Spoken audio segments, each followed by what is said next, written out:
Welcome to Straight Talk Live. My name is Rick Snyder. I'm one of the co-hosts of this fantastic not-for-profit show that's really focusing on personal transformation, digital transformation, and social impact. And really, what are the conversations we need to be having in a post-COVID context? And so I am joined by my co-host, Alf Malhotra. Alf, will you please share a little bit about you and what has you excited about today's show? Yeah, cool. I thought you called me Alf there for a second. Seriously? It's really early in the morning here in San Diego. You've been working far too hard. Too hard. So listen, guys, welcome. Thank you for joining us for yet another incredible show. I'm Alf Malhotra, the co-founder of Growth Enabler and the co-host here at StraightTalk.live. This again, most of the shows are special to me. This one is a particularly special one for me because the guest we have today happened to spend an hour with me talking through my experience of remaking myself in the wake of loss and the wake of illness. And so it's a special one for me. So I'm trying not to get too intense, but Rick, over to you. Let's crack on and let's introduce our guest. Okay, happy to do that. And so Jodi Halpern, professor at UC Berkeley and also a good friend of mine as well. And Jodi, have always been really just inspired by our conversations every time we've met. And so I'm excited to share the world with you and you with the world today. And so for those who don't know you, who might be hearing you or your work for the first time, could you share a little bit about your background? Yes, thank you so much, Rick and Af. And it is true, everyone, that the three of us have had such soulful conversations. This is a rare opportunity for me to be on the show. So I was a medical student a long time ago when doctors were taught to be emotionally detached from their patients, that to be effective healers, they had to suppress their own emotions.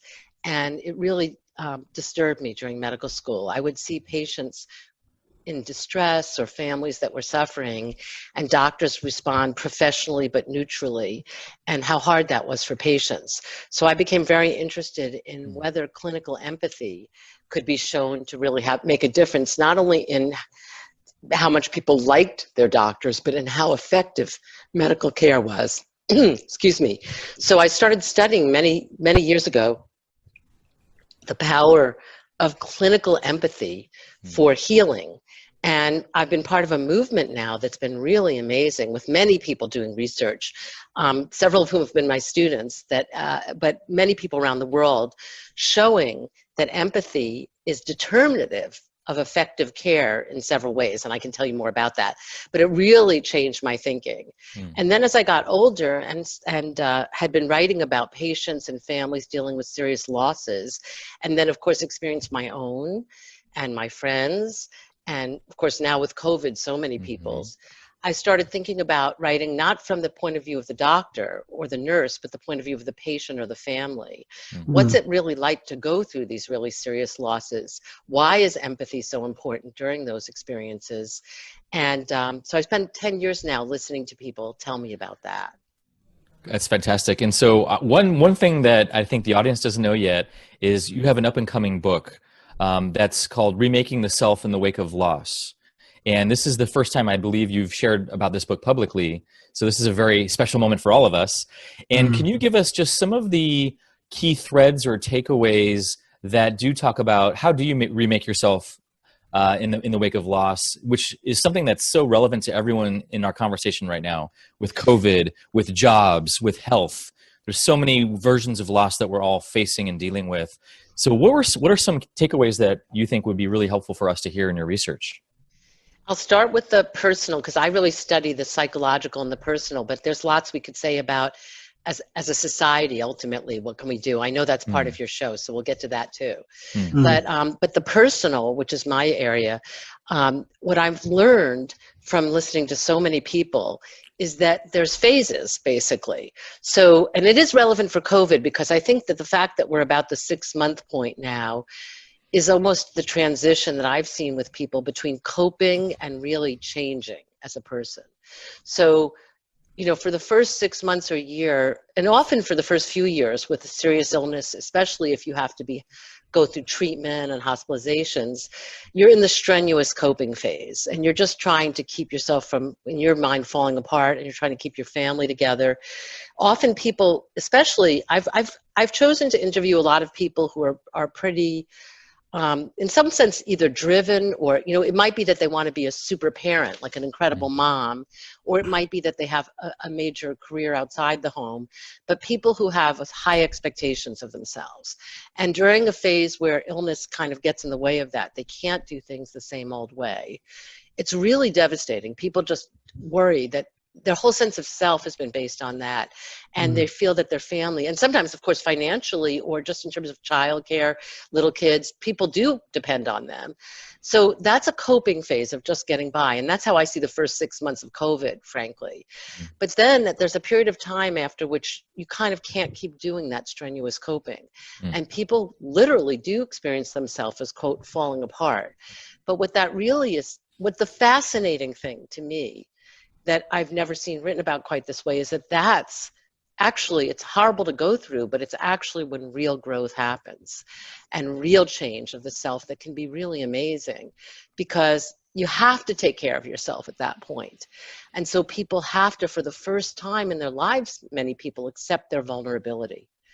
And that might mean staying in bed for a while, or really saying no to things that they feel that they need to do, or seeking help, even with childcare or with work, and reaching out when they haven't been used to depending on people. And I can tell stories about people doing this if you want sometime during the show. But that vulnerability of either having to nurture yourself and rest, or reach out that way. And then usually there's a lot of grieving that takes place. And that can be really hard for people that aren't used to feeling sad, or so there's lots more to say. But anyway, what happens out of that is that for some people, that stirs up not just self-nurturance, which in and of itself, we've heard about self-compassion and accepting vulnerability from lots of writers, and that's very good. But the second part of it, which is what my work is about, is some people then become curious about themselves. Why did I feel like I had to be in charge of everything? Why do I have to feel like I have to do everything alone? And that, I call that empathic curiosity. That can be the beginning of incredible transformation for people.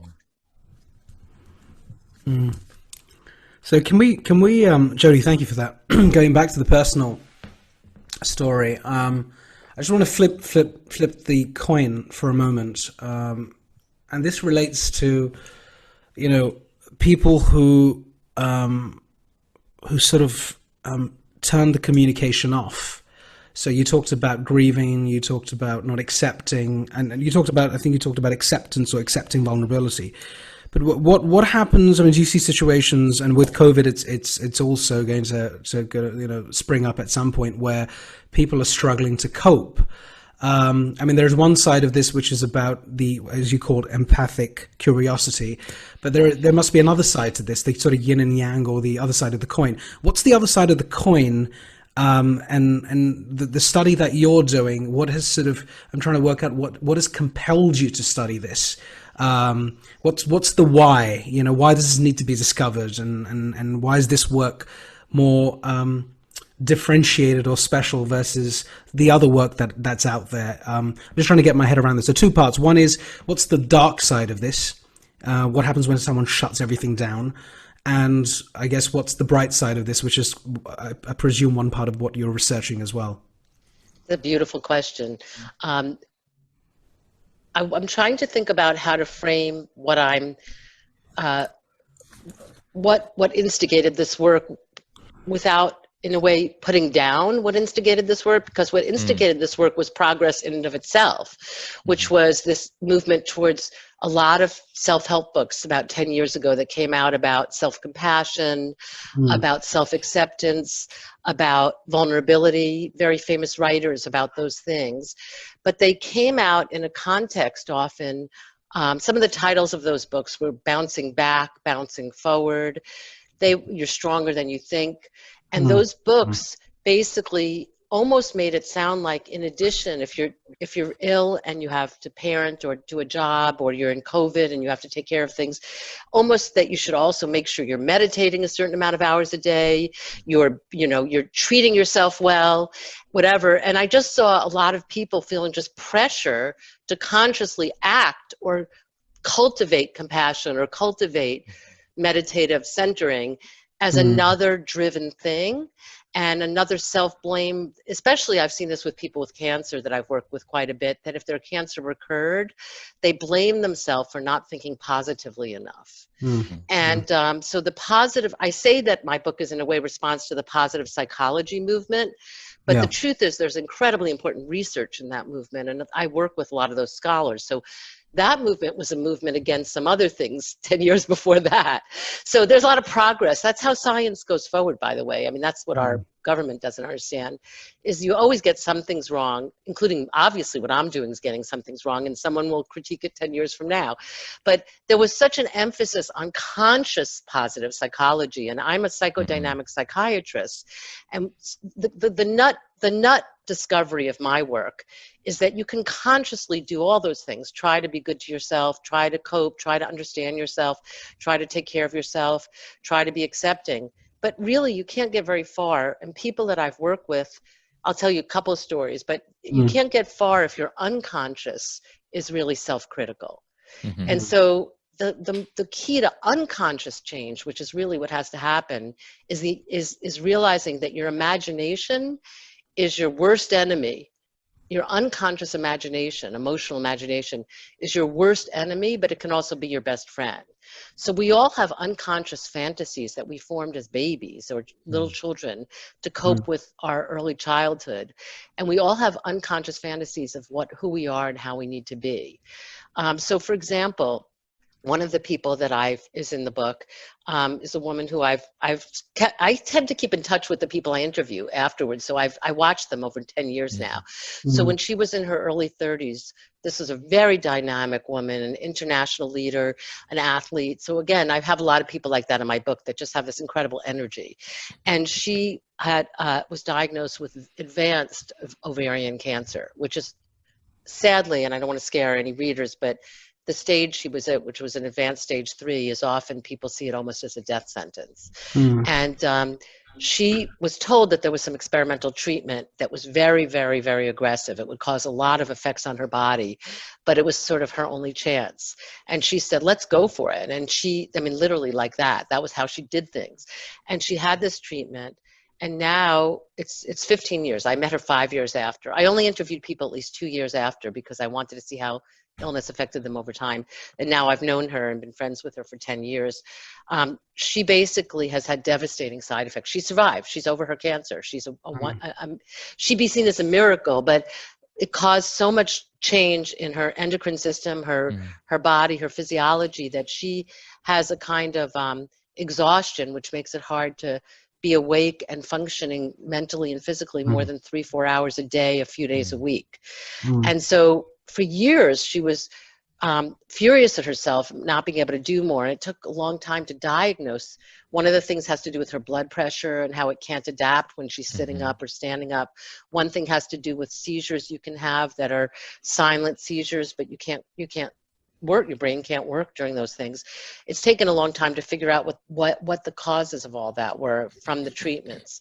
But during that whole period, imagine being a dynamic person who can't get anything done, who can't even work, who can't have a family, do the things she wanted to do. And she just went through such despair and anger at herself. And then people told her to join self-help groups for survivors with cancer. And she went to breast cancer survivor groups because that was where her women friends were going. And most of the women in those groups were doing marathons and doing these things. And they kept saying to her, you can do it, you can do it. And she felt really alienated.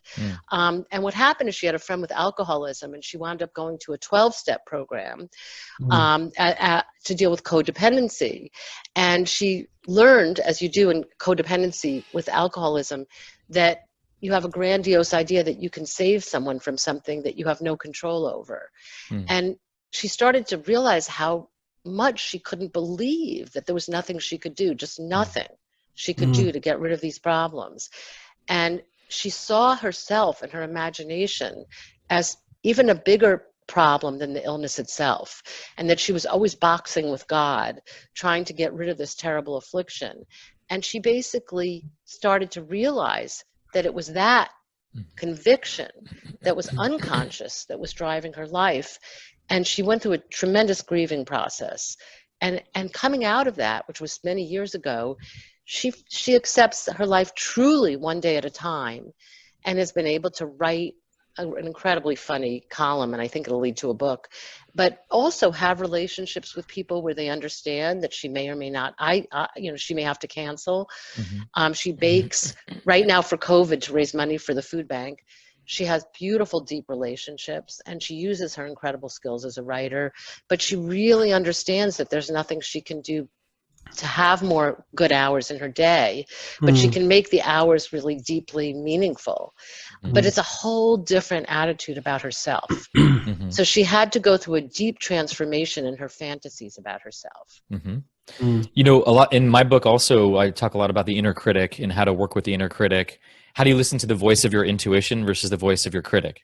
Because those are two very different voices. And one of them, I don't want to go on that journey so much for very long. Right. And so one of my questions to you is, in my background in psychology as well, one of the things that we learned early on, excuse me, and that I got to practice a lot as well, is this idea that almost all trauma and loss happens in relationship. And therefore the cure is also true, that most healing happens in relationship, right? Because it's when we're isolated the most is when we suffer. When we keep it to ourselves, when we're in denial with ourselves, when we're disconnected from ourselves, or we just are afraid to share our story with someone else that can help us or care about us, that's when we're really exacerbating our suffering. So my question to you is around this thread around healing through relationship, and what are you finding in your research is the best way for people to bounce back when they have trauma, when they have loss, not just to get back to status quo, but to actually remake themselves in a way that's leaping forward. The only thing I love what you said, I agree about relationships. I will say that part of my work is rejecting terms like bounce back and leaping forward, because that's a big part of the psyche we have as Americans. It is interesting, if you go to Europe, like one of my friends is an Italian anthropologist, and though no one in Europe would ever use those terms. I mean, Af can tell us about the UK, but it's a very American thing, and it's important with COVID because we have to have a language that's not quite as strenuous, muscular, autonomy oriented, for the very reasons you just said, Rick, that the depth of your work of showing how relational and it is. I love that depth. But anyway, I'll give you another story or example, because one thing is, I think you're right. I think relational healing, even it can be, that's what happens in psychotherapy too. The therapist, it's the relationship. It's not that the therapist suddenly says something that gives you insight. It's the relationship. But I like to tell this story because actually I won't change the camera around, but I'm looking at my dog, who is my savior during COVID. I get so much love being with my animal. And I think for a lot of people during COVID, they maybe, a lot of people live alone and have been socially isolated during COVID. And I think I like to tell this story about a relationship with an animal, because there's all kinds of relationships that can help people remake themselves. But this is a woman who, again, was a very high-powered in her energy, very physically active, had been an athlete in college, and in her 40s had her own business, which is hard to have a successful own business, as a craftswoman doing some really cool stuff. And she had a partner. She was in a marriage with another woman who was they had a really good relationship, but they didn't tend to be very vulnerable in certain ways that she had never realized. This is the difference between conscious and unconscious. Like you said, the inner critic that's unconscious. So, and part of this woman, I'll call her Karen because I change everyone's names to protect them. She, part of her way of coping with life stresses was to be very physically active. So we live in the Bay Area. So we have a beautiful park here, Tilton Park. She'd go on long hikes by herself, and she'd do rigorous bike rides.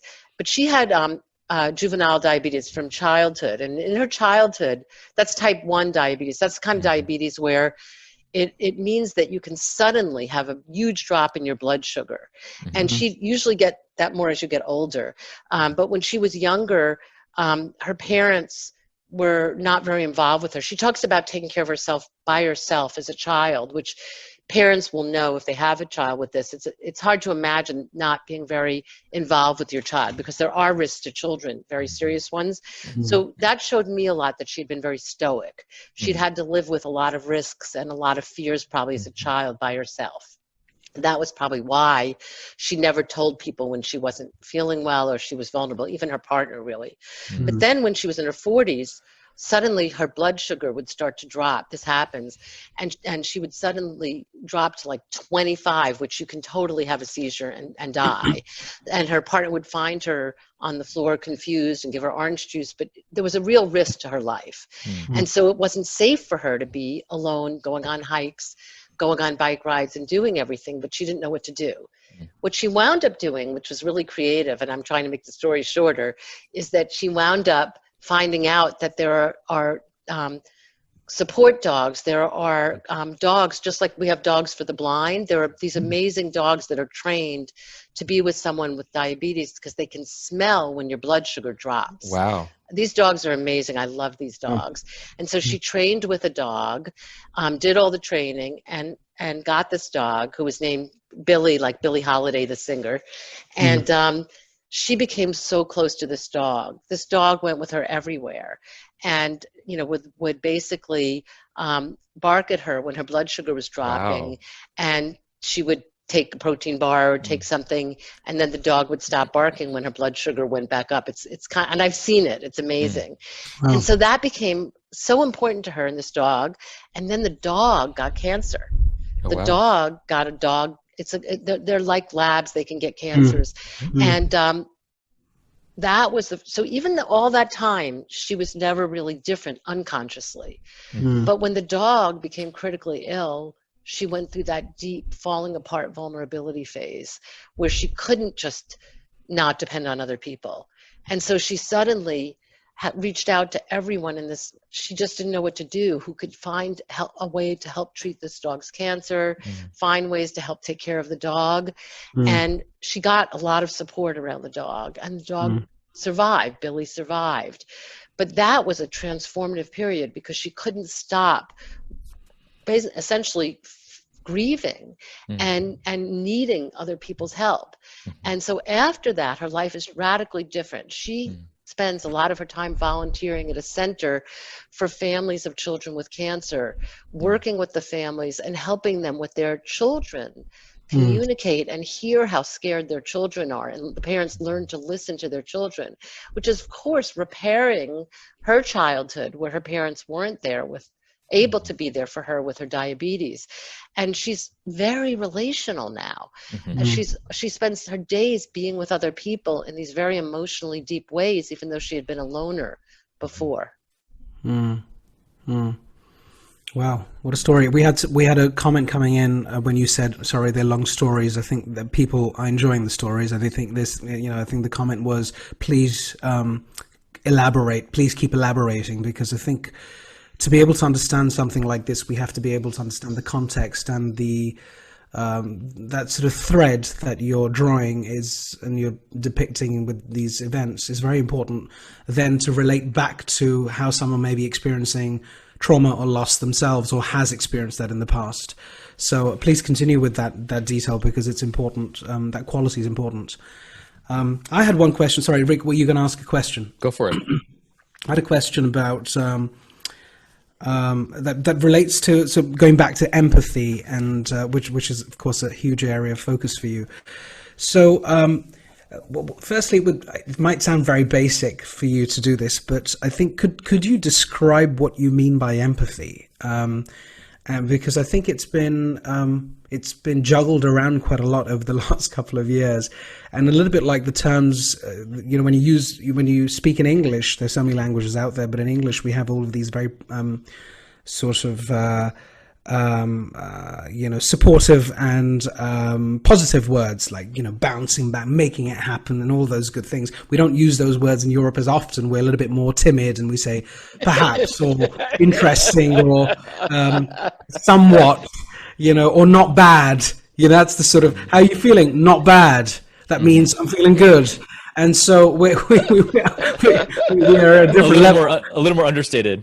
Yeah, a little bit. Yeah, that's saying it politely. So could you define what you mean by empathy for the audience, and then following on from that, again, a very, very basic question: can one develop it, or are we gifted with it at a young age, and then we decide to lose it? Or what have you found? I mean, what is, because empathy is everywhere. Leadership, authentic leadership. It's in business. It's in politics. People are talking about it all over the place. I'm not sure if we all have it, and maybe we do, but we don't know how to turn it on. A little bit like my friend Rick talked about intuition a while ago.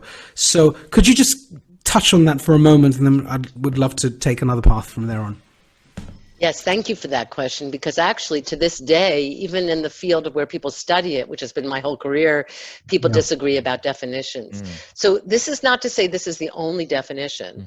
And I have a specific way of thinking about empathy, that because my research has always been on what is therapeutic empathy. Because I was studying doctors and nurses and psychotherapists and transformative experiences. And now in this book, Remaking the Self, I'm studying self-empathy that's transformative. So this is different than maybe the kind of empathy. The term empathy was first defined in the 19th century, Anfühlung in German, to mean appreciating the feelings in a piece of music, in aesthetics. Feel what you feel when you listen to a concert or look at a painting. So there's empathy in aesthetics. There's empathy in sexual and romantic relationships. There's all kinds of empathies. There's what actors have. But I'm interested in therapeutic or transformative, what I call clinical empathy, but it's therapeutic empathy. And that I have defined in all my research, which has gone on. My first book is about that, from detached concern to empathy, humanizing medical practice. It systematically seems to be, from everything we've studied, engaged curiosity. It seems that's what's different about my model than positive psychology, and that's what's coming out with individuals with themselves too. So the word engaged is important, because that's the link between empathy, compassion, and sympathy, which is that you do want to be moved by the human condition. You do want to resonate with other people. And I'll get to your question, can you learn that later? It's a really good question. But empathy does involve being receptive, and I think Rick would say intuitively, receptive to people, or having an open, I'd love to hear what Rick has to say about this, but there's an openness to resonating with other people, and to feeling, if you're with a friend who's very sad, you'll be resonating with sadness. If you're with someone who's very joyful, you'll be resonating with their joy. But that's actually neither necessary or sufficient for therapeutic empathy. If you just resonate and feel like you're in the same boat with someone, and that's what happens at a football game or in an election on your team. That can be crowd mentality, when you're just like, we're in the same boat. You're mad, I'm mad. That's sympathy. Or you're feeling terrible, I feel terrible for you. And people confuse sympathy and empathy, and sympathy is not transformative. It is not transformative. And doctors and nurses really get that over time. That's why it's very important not to just feel sorry for people who are suffering. It doesn't help anyone, really, in my opinion. But empathy takes whatever those feelings are, but it channels it into an act of imagination. That's why all my work is on the imagination. And that act of imagination begins with a very fundamental fact that a lot of people need to realize that don't realize, which is you don't know how other people feel. You don't know how other people feel. You don't know why people say what they do or they do what they do. Every single person is a different, distinct, subjective world. And when you really understand that, which happens for a lot of people when you have a teenager, and you realize that you thought you knew them when they were little, and you never really knew their mind, but when they're a teenager, suddenly you realize it. Or when a relationship that's been very romantic and idealized suddenly shifts, you realize everyone has their own mind. And doctors need to realize that they don't know how their patient feels. Even if they've had 10 women with breast cancer in their 40s that they've treated, or they've had breast cancer as a woman doctor, you don't know what it means to this woman now. You don't know what it means. So empathy begins with humility and realizing you don't know another person's mind. And that recognition that you don't know what another person thinks and feels, but you need to be effective or to work with them, that arouses curiosity. You want to learn more from them about what it's like. So the best thing you can say with clinical empathy is not, I know how you feel, but tell me what I'm missing. Tell me more. Mm-hmm. And that curiosity is, to me, engaged curiosity is the definition of transformative empathy. Do you think, thank you for that, do you think, just touching, because you talked about clinical empathy and I guess medics or health professionals who are working with people who are unwell or ill in hospital, especially now where the capacity is stretched, there are a lot of doctors, they're working overtime, they're exhausted and so on. What are you picking up on the ground right now? I mean, there have been catastrophes in the past when the healthcare system is stretched, but what happens to, when you're really stressed out, you've got a lot of things going on, you've got to look at patient A and B and C. What happens to empathy then? Is it sort of naturally there, and you think, right, I've got the time to be engaged with curiosity and engage in a conversation, or do you see that sort of erode when the stress levels are really, really high? The same thing goes for leadership in business. Sometimes you're a great empathetic manager or leader, and then you haven't done your numbers, and you're like, what happened to this guy? Like, he was such a nice guy, he's horrible now. And you often find that when people sometimes are in mid-management, I'm grossly generalizing, and they suddenly become, people say, oh, he's become a micromanager. He's always watching what I'm doing. When he was in a different role, he was so much more so empathetic, caring, and so on. So the psychology and your state of stress, obviously, I guess that has an effect on your ability to practice empathy, right?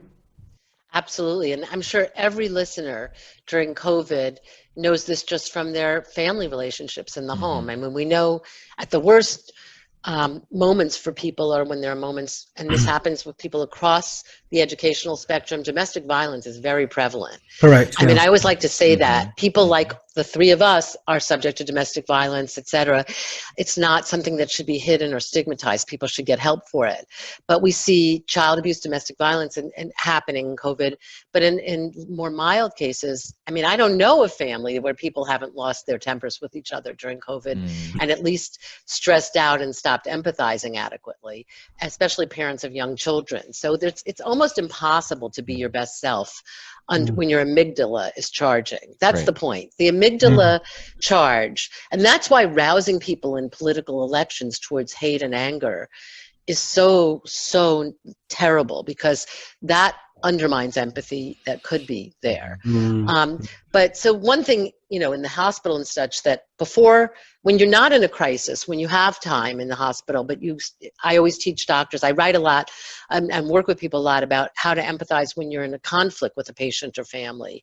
Let's say a patient, my empathy book starts with the case of a patient who was refusing dialysis and was going to die in the hospital because the hospital team had to find out that her husband had just left her while she was in the hospital.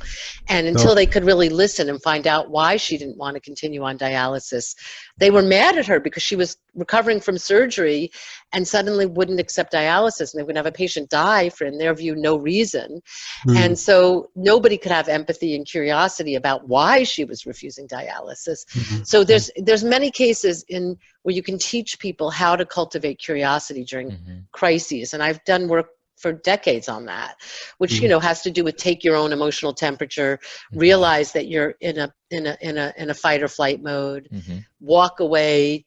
This is where positive psychology, but practices like meditation, or just like what I'm doing right now, take a deep breath. Count. They've literally shown with nurses, it's been shown empirically, that during an argument or conflict with a family in the hospital, if a nurse just literally counts to 10, her empathic curiosity can recover. So there's a lot of skills you can learn. But what I do write about, and I have a paper coming out about this here in the US, is that from studying what's going on with COVID right now, I think the bigger empathy killer is when you feel like you can't really help people, when you don't have enough respirators, or when you feel like people are going to be homeless like they are in some of our cities when they leave the hospital, or when you feel like you can't really do enough for people to save their lives. That's very hard for physicians and nurses. Right. And our safety net hospital is being stretched so thin, and we do have a high level of burnout, but this is really important. You see just as high or higher level of burnout in doctors that don't have particularly high levels of empathy. I always like to ask people, what field of medicine do you think has the lowest level of burnout? And I don't know if you guys would guess, if you want to take a guess, or your readers want to think, who do you think has the lowest level of burnout in all of medical care? That's a great question. I'm go on. No, you go first. I mean, I would guess someone who has a lot of patient interaction and able to have those deep relationships. So some kind of long-term care would be my guess. Yeah. Do you have a guess? Yeah. I would tend to agree. I was gonna say GPs, but I may be wrong. GPs here are like your local doctor, like your general practitioner. But actually, I might be wrong. Why I said that is because they're quite hands-off, and so they're very kind of transactional. But I don't know. But you might be right about the increased level of interaction, engagement. Like unfortunately, a hospice, even to some extent. I don't know. You guys are too smart. You got it. Between the two of you, you nailed it. Really? You just totally nailed it. Hospice and palliative care Interesting. are the doctors who have the highest level of satisfaction, the lowest levels of burnout. And it's the opposite of what I was taught when I was in medical school, which is that you have to be detached. Otherwise, suffering and dying will overwhelm you. And hospice are dying patients, and palliative care are suffering patients. But those are the fields, going to Rick's point about relationships too, those are the fields where the doctors themselves are part of a team. So they have relationships with the nurses and social workers where they check in together as a team. Yeah. And they listen to each other's feelings. Being emotional and empathic for a hospice or palliative care doctor is seen as being better at your job, whereas for a surgeon it's seen worse. And they're very great empathic surgeons, but depends on which actual department and hospital you're at, whether you're praised for it or criticized for it. But hospice and palliative care doctors, it is more relational. Exactly. Interesting. Sorry, I have one question. How do you deal with a situation where you feel that the person you're interfacing with is not empathetic, but you expect that they should be in the role that they're in? What do you do then? Well, give me the setting. Is it your personal life, like your family? Is it your business relationship, and who's up and who's down, who's the boss and who's power matters a lot, and type of relationship matters a lot. What I would do. I would use a clinical example because we're talking about that space. Okay. Let's imagine you have a doctor and you're really unwell. You're lying there. You're feeling crap. And then, of course, you have someone who's very matter of fact, going bang, bang, bang, bang, bang, almost giving you a diagnosis, which for you is like, the devil coming down and giving you the verdict on your life, and sort of really clinical and detached from you. How does a patient respond to that? What do you think at that point? You think, oh my God, awful! What an awful person! The healthcare system's ruined. Doctors are awful. They're all bad. What do you think about at that point, and how do you deal with that situation? Well, I'll say some things I think, but I think both of you will have insights about this. I happen to think deep ones. So I'll just say that I'm going to the research a little bit just to inform your readers that this is really interesting. The research shows that if you give a difficult diagnosis to a patient in a very professional and respectful but detached manner, let's say a serious cancer diagnosis, that patient will be so anxious hearing that difficult information that it'll be very disorganizing, anxiety, and it'll take them quite a while to be able to cope with the information and make treatment decisions and seek out, support groups and treatment and all of that. But this has been empirically demonstrated that if the doctor is actually empathically engaged, and these are videotapes and really empirically studied things, then the patient will they'll still be anxious, but they'll be much more able to cope with the information sooner, and they will make treatment decisions sooner. And this actually saves people's lives. That's how important empathy is. That's what my book was part of showing, is that empathy really literally saves people's lives. So it's clear that when a doctor, so I think, to be specific to your example, Af, that patient I wish they were thinking this doctor is a bad doctor and I need a better communicator. But sadly, what that patient's probably doing is having their anxiety go, off the charts. Mm-hmm. And they're probably not even able to think because the doctor is terrifying them by not being in it with them. That's been studied over and over again, that we cannot process frightening information. And this goes to why the US is doing so much worse than Germany during COVID, if you want me to talk about leadership. But when there's bad news delivered by an unempathic leader, people's anxiety goes off the charts and their behavior becomes disorganized. Yep. That's what happens. We actually had Lisa Dion on one of our shows before, and she's an expert in neurobiology and self-regulation. And she was talking about that exactly, that if the leader that we're looking toward is not in their alignment and center and their nervous system is not grounded, then our system freaks out and we don't know where to plug into. And so when you have a president or whoever that leader is who is all over the place and not predictable or helpful or compassionate, then we're going to find all these places to try to plug into and create more chaos and have more deterioration of self, or we have to double down on our own self-regulation. We have to take care of, okay, I'm not getting what I need from my doctor right now, apparently. So what do I need? How do I need to resource myself with my loved ones, with people around me, or myself? And so I think that's the self-empowered side of things as well. Sometimes that authority figure is not going to be helpful. Yes. So then how can I respond in a helpful way for myself? Yes, I'll say something about both those points because they're great. I mean, so going back to the patient, I think it is important, and I honestly still get calls from different folks in my life saying, right last week, very close friend, her husband, they're in their 60s, looks like he may be dealing with a prostate cancer diagnosis, and there's very tough decisions to make. It's a common cancer with tough decisions, but the doctor is completely detached and inhumane in their style, and it's driving them crazy, but they feel like he's the only good surgeon they know of in their area. What do I do? Like, I think this guy's competent. And so we were just talking about it, and how do you find other members of the team that you can ask your questions to? Do you find out if there are other physicians? But I think the way you described that example, if you were in your hospital bed and the doctor's talking with you, you're in a bad position to tell the doctor that they need to change their attitude.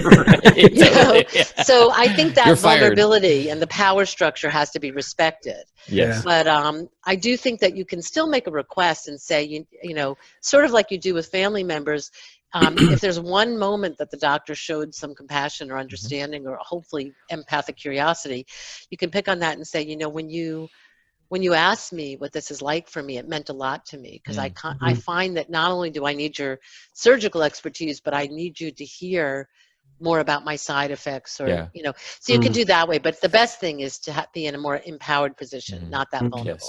Yes. But the leader thing we can talk about too if you want. Yeah, go ahead. I want to go through a different doorway that's fascinating to me that I know you know a lot about, and that is around technology. And a lot of people, we haven't talked about this yet to the audience, but a lot of your expertise is actually in artificial intelligence and ethics, and you've done a lot of great research and study in that as well. And so here's a question I have for you is, technology, as we know, can often create more isolation and more disconnection. And other times it can actually bring people closer together that have never had that experience before. So it's really a wide gamut of what's possible with technology. So, and I don't know if everyone has seen The Social Dilemma, the Netflix documentary right now, from the engineers who actually created these social media platforms, about bringing people together and then creating more polarization also. This is what's been happening. So that's what I want to ask you about, Jodi, is how do you see technology in its ability to actually help us deal with loss and isolation, and then how can it also hurt? Well, first of all, I didn't see The Social Dilemma yet. I want to. But I will say one thing historically, and this comes from a historian at Yale. This is not my own research at all. And I wish I could think of his name, but he's written a book about this.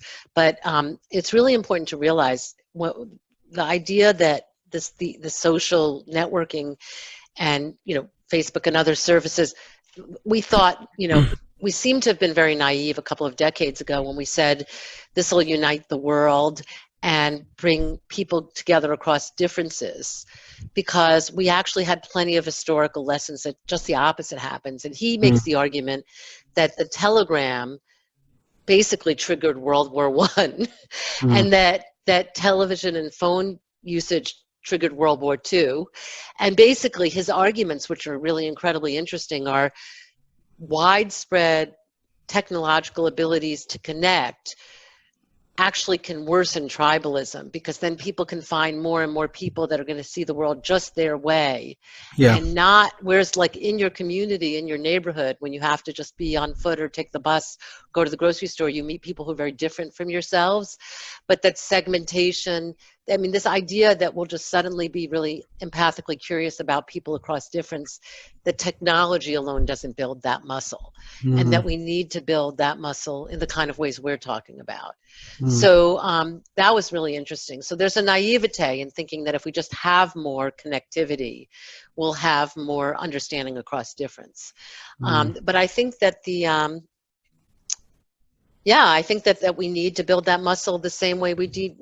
What we need to do locally and what we need to do with global networks is the same exact thing, which is really, first of all, understand that we are victims of our own imaginations, that we think we know why people, all the fighting we do with other people. There's a very famous example in a Stephen Covey book, 7 Habits of Highly Effective People, where he says he's on the subway in New York on a Sunday morning, enjoying a moment of quiet. It can be quiet on the subway on a Sunday morning. And a man comes on the train, very famous story, with his children. He has 3 children with him, and they're incredibly badly behaved. They're not only making tons of noise, but they kind of rip the book off out of his lap, and they bother everybody. And he looks at this man and thinks, this is a terrible person, and maybe from a different ethnic group than him. And he thinks, what kind of people? These people don't know how to raise their children or whatever. And anyway, he winds up somehow saying something to the man, like, could you please keep your children quiet? And the man says, I'm so sorry. He looks very distracted. He said, I didn't even realize what was going on. He said, yeah, we just came from the hospital about an hour ago. Their mom just died. And everything shifts. And basically that's why, that is why empathic curiosity, and the beginning of empathic curiosity, this is why it's easy to cultivate. You asked, can you become more empathic? Af asked that a while ago. It's just a very simple thing to realize that you do have a view of other people. You actually think you know why they're doing what they're doing. We make assumptions about people all the time. And as soon as you start to teach people, usually it happens through a personal loss, like they go through a divorce, or they have a problem with their teenage kid. And during COVID, you realize it's not as easy to get along with people, or you don't do as well as a manager at work as you hope to do. You come up against a stark realization that you thought you understood other people, and that you become radically, get radical humility, and realize that, no matter how smart you are, you don't know why someone's saying or doing what they are.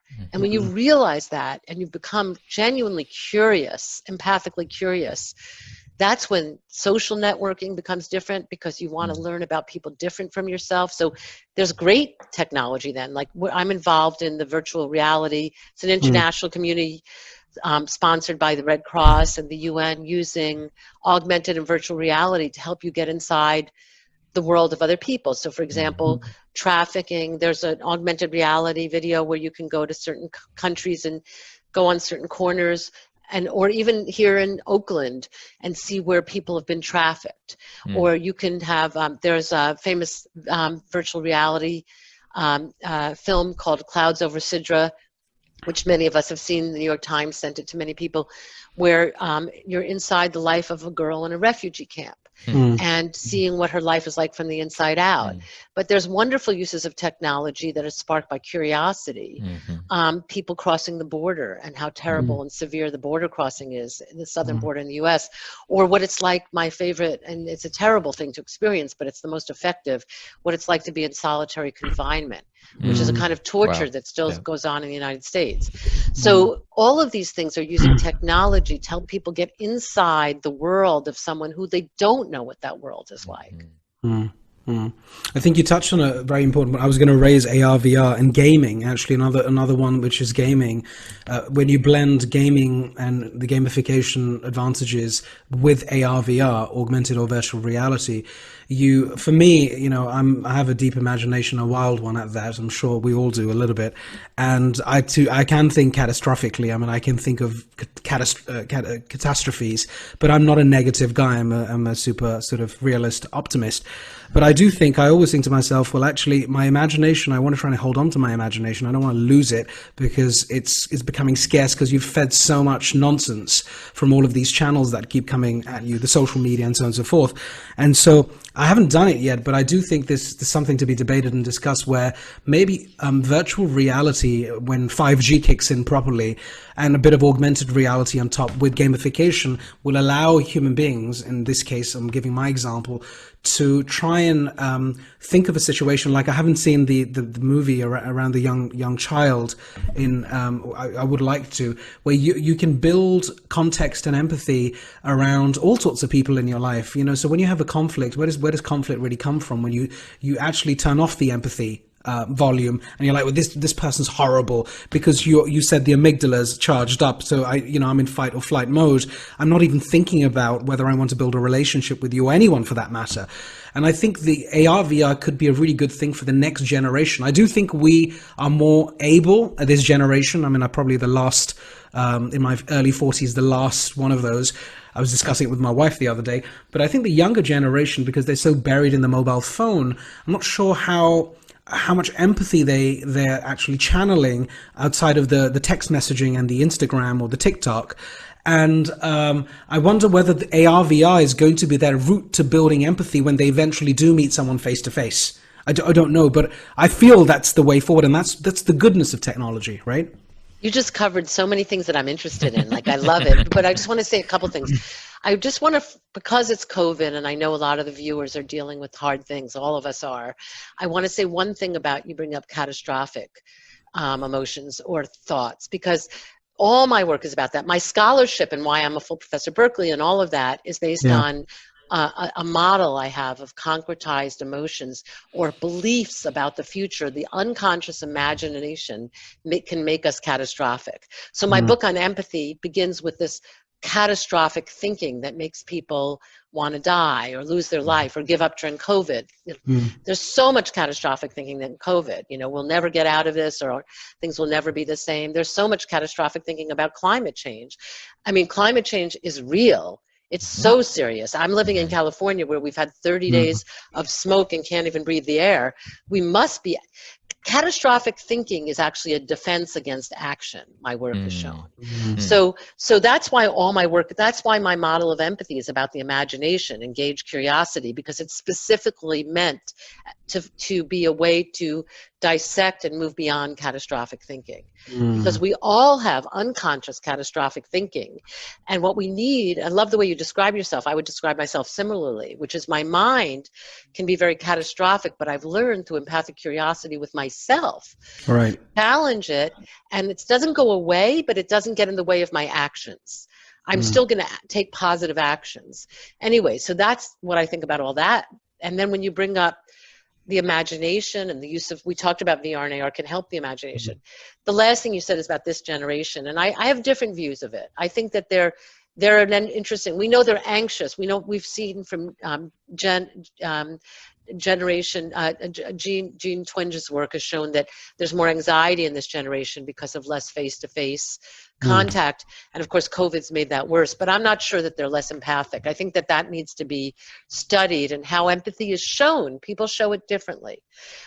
Some people are very demonstrative, some people are very reserved, but it doesn't mean that they're not able to be curious about other people's lives and be moved by other people's experiences. With you. As we're wrapping up the last few minutes of our show here, what are some of your practical takeaways that can benefit our audience right now, just for those who are dealing with loss and trauma right now in whatever state they're dealing that in? What are some of the couple, basic takeaways that you think really make the difference in helping them self-regulate and helping them get a little more space, a little more connection? What have you found to be the most useful? Well, first of all, I do think some of those practices that get the learning to deal with your own amygdala that you all described. Get to know Sounds your like, amygdala. yes, it sounds like your show has covered that a lot, or will cover it a lot. But, that's where the positive psychology movement, even though I'm bringing curiosity into the picture, because compassion practices are not based on that, sympathy practices are not based on that. There's something I'm adding extra about curiosity, but the foundation of the compassion and other meditation-based movements is good, because learning to get your embodied self into a state through meditation or exercise or music. People underestimate the value of listening to music, I think, or making music or movement or dance. I do like free dance in my living room, but I would rather do it with other people, but this is during COVID. I think finding ways of getting into your right brain, basically, getting out of your left brain. We have a wonderful book, A Stroke of Insight, by a neuroscientist who, when she actually was having a stroke, so her left brain, which was always going, the chatter had to calm down a little bit, her right brain took over and she felt this oceanic sense of love.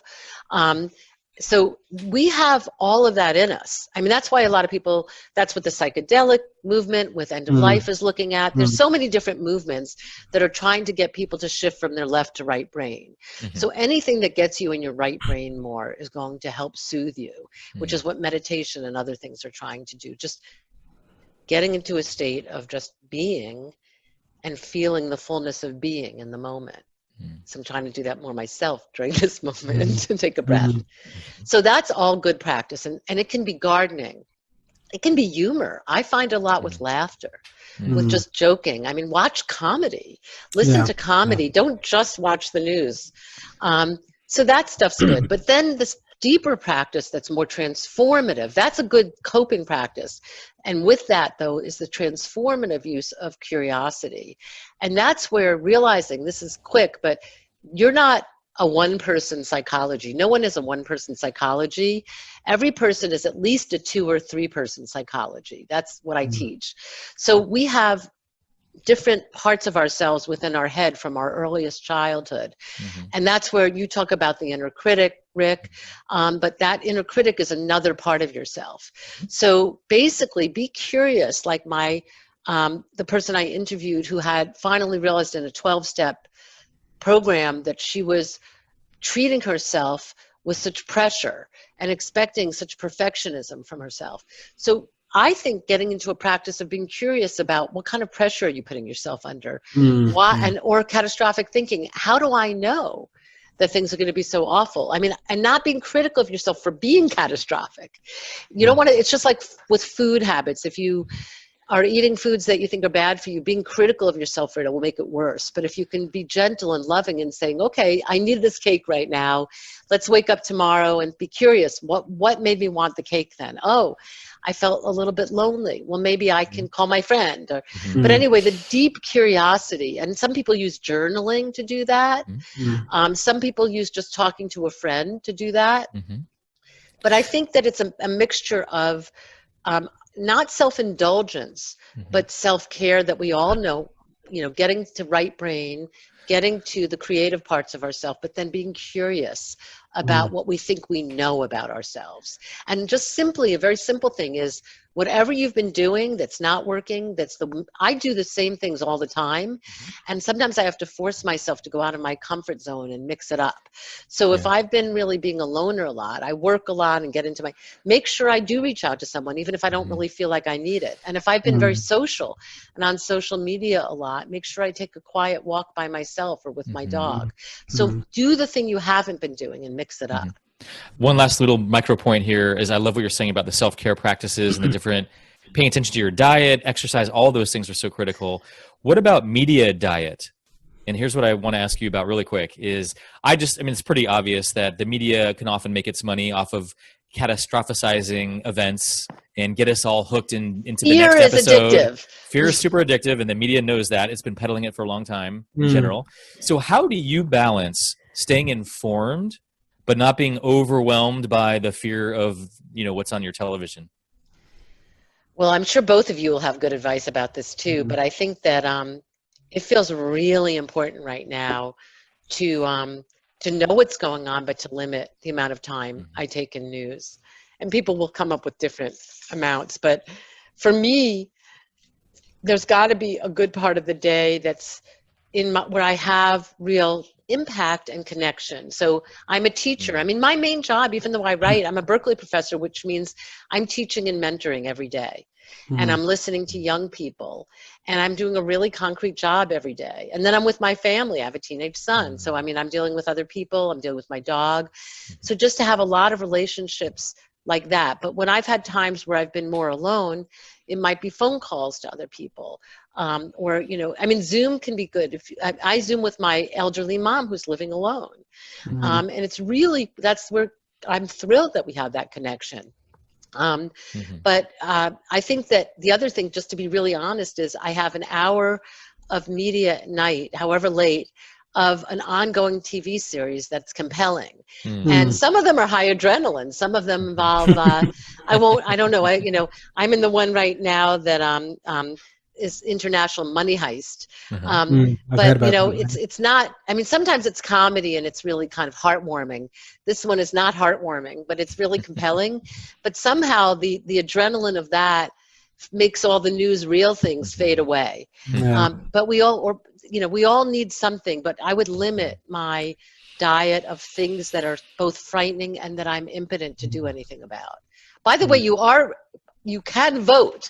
I am going to tell everybody in the US, this is the most important election of our lifetime. I hope everyone votes. I mean, and don't feel like my vote won't count because of all the fears about that. It's really important to do everything you can to vote. That's my plug. I agree 100% that we have to participate in a democracy, or otherwise we have no right to complain. So it's for everyone to participate and use your voice. And this is one of the most important and direct ways to use your voice. So I second that 100%. We are running out of time. Jodi, thank you so much for sharing some excerpts of your upcoming book, Remaking the Self in the Wake of Loss, your amazing expertise in all these different domains around empathy, technology, and what it takes to really be a whole and integrated human being. Yeah, and I just want to add, I think, you know, being very accessible, down to earth, and human about the whole thing, which sounds a little bit funny, but you know, there are all sorts of characters out there who are not as human and you know, empathetic towards what we're doing. So it's been an absolute honor having you here. We will want to have you back when you release the book, because it's not released, of course. Weird. I'm showing you guys my dog. Oh, look at his eyes!